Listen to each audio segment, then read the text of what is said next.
Loué soit Jésus-Christ, sa paix soit avec vous. Beaucoup de gens ne comprennent pas aujourd'hui, pas plus que hier probablement, le fait que les prêtres catholiques de rite latin soient voués au célibat, ou que des religieux, des religieuses se vouent eux-mêmes librement à demeurer célibataires.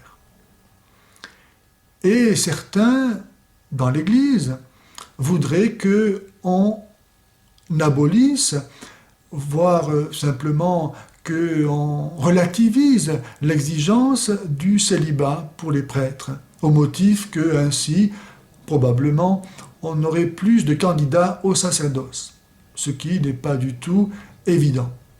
Mais en tout cas, le célibat est en lui-même la manifestation dans l'humanité de ce que nous devons vivre au ciel.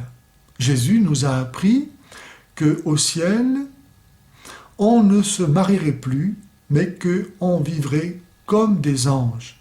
Et en effet, ici-bas sur terre, ayant été créés soit homme, soit femme, le mari et la femme cherchent l'un dans l'autre la part d'humanité qu'ils n'ont pas, afin qu'ensemble, vivant l'unité, ils atteignent à la plénitude et donc à la joie et au bonheur. Mais au ciel, où nous aurons été, par la grâce de Dieu, divinisés, où nous vivrons de la vie même de Dieu, devenus fils de Dieu par notre baptême et notre communion au Christ, Dieu fait homme pour que les hommes deviennent Dieu, eh bien au ciel où nous vivrons de la vie de Dieu, nous n'aurons plus besoin de chercher dans un autre être ce qui nous manquerait pour atteindre à la plénitude. Nous serons déjà devenus Dieu par grâce.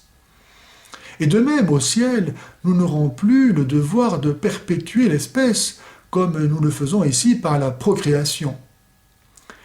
Donc le célibat des prêtres est la manifestation sur la terre de cette vie du ciel. Et c'est pourquoi il est si précieux.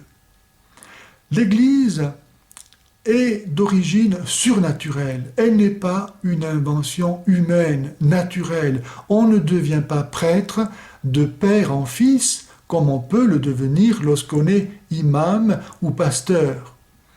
On est prêtre appelé par l'Esprit de Dieu. L'Église se renouvelle, se multiplie, s'agrandit par la puissance de l'Esprit et non pas par une opération d'ordre naturel ou humaine. Le mot célibataire, célibat, vient de deux mots latins, celi, le ciel, et habitare. Par définition, donc, le célibataire, c'est celui qui habite le ciel. Et moi-même, par mon célibat, eh bien, j'annonce ce Dieu qui est amour, auquel je crois, en montrant que si je suis heureux, alors que naturellement ce n'est pas possible pour un homme d'être heureux sans recevoir l'amour d'une femme ici-bas, car Dieu nous a fait comme cela, si donc je suis heureux sans vivre une relation amoureuse, c'est que je reçois mon bonheur de quelqu'un d'autre. Et donc cela postule, par le fait même, l'existence de Dieu que j'annonce.